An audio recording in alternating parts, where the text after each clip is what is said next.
Seems impossible to live in a world that's not run by insecurities, fueled by expectations of ourselves and others. But in all honesty, what are we seeking?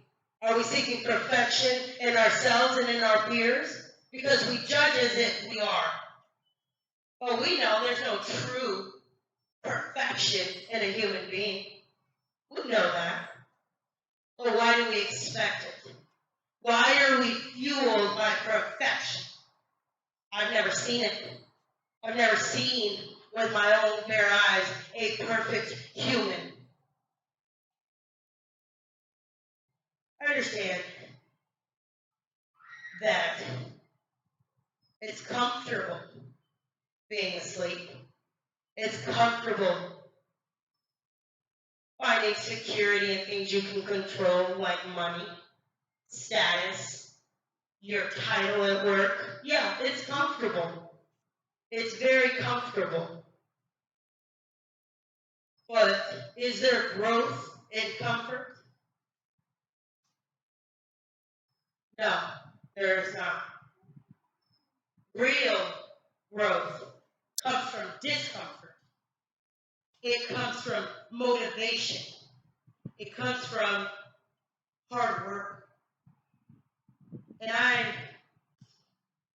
see the state of the world that we live in. I see it. I see the homeless. I see the devastation of my people. I see more people on drugs than off of drugs, if you want the truth. And even the ones who are not on the drugs, don't they have their own addictions? Too ashamed to say. I do not judge. I am saying we are all equal. We all have our faults. We all have our ways.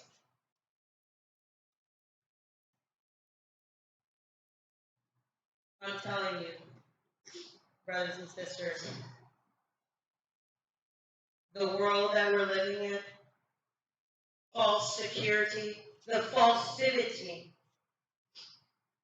You really take into account what is really real on social media, what is really real on the television, what is really real that you can purchase.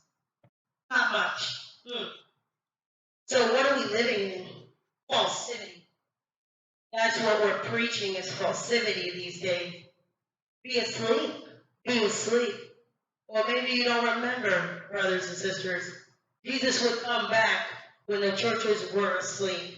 And I have to say, it looks like the world is asleep.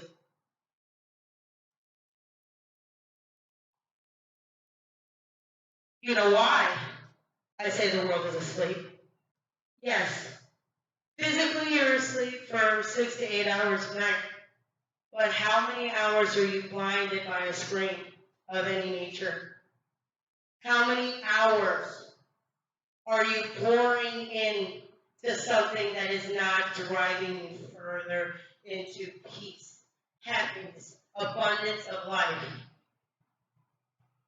A lot of hours numbed. A lot of hours wasted. A lot of hours asleep.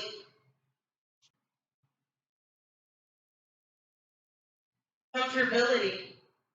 Are we creatures of comfort? We indeed are creatures of comfort. We enjoy our comfortable couches. We enjoy just being comfortable. But as I said before, does true growth come in times of comfort? Indeed, it does not.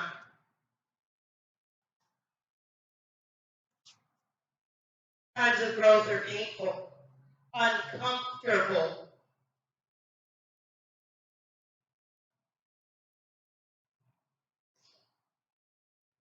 I ask you, for your children, your grandchildren, yourselves, wouldn't you rather live in a world fueled by what is true? What I children. My love for my children, that's the realest, right? My God, my children. The time spent in fueling what I need to do to be better, to create a better environment for my God and my children, to be the hands and the feet.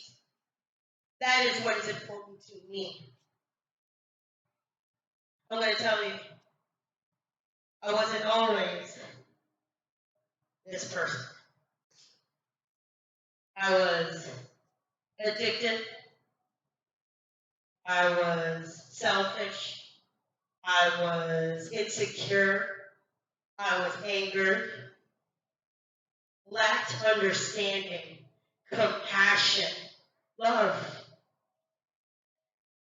I didn't believe I needed those things. I was a walking corpse, a zombie, consuming everybody I encountered and decaying myself. It's something I see every day in these people I pass. They suffer with their shame. They suffer with the expectation of themselves and others. And yes, granted, expectation of oneself is important. That's what makes a rounded person. But what expectations are we really fueling when we define ourselves by our failures in our head? Yet nobody else defines us by our failures.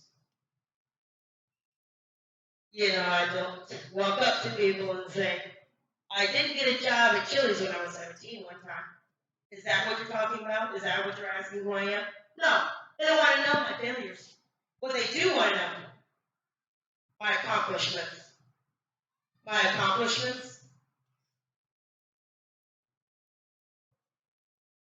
I would say, first off, I live a life of love, integrity, and purpose. I don't bow down to the god of money, I assume. That's what other people are doing.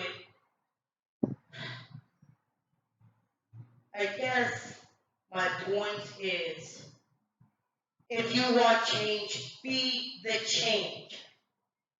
If you want love, then be the love. If you want to see your children grow up in a better world, be better for the world you want to see.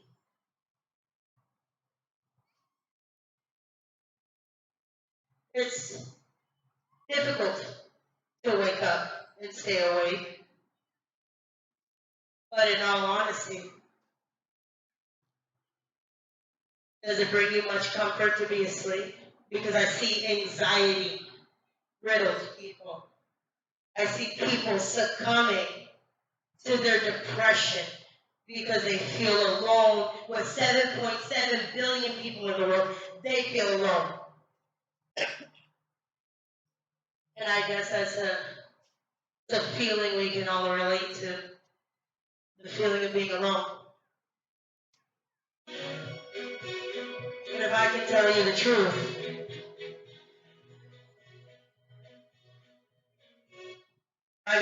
truth, there was many times in my life that I felt alone. Drove me to dark, deep, depressive states. But in all actuality, I was blinded by my own pain because I was never truly alone. Every step we all take is accompanied, whether you want to acknowledge it or not. I know it to be true. I know, because I used to live in a world where I couldn't imagine that God would stick by my side while those things happened. I was angry. I was torn. How could I worship a God that would allow me as a child to be tormented in the ways that I was tormented. You know.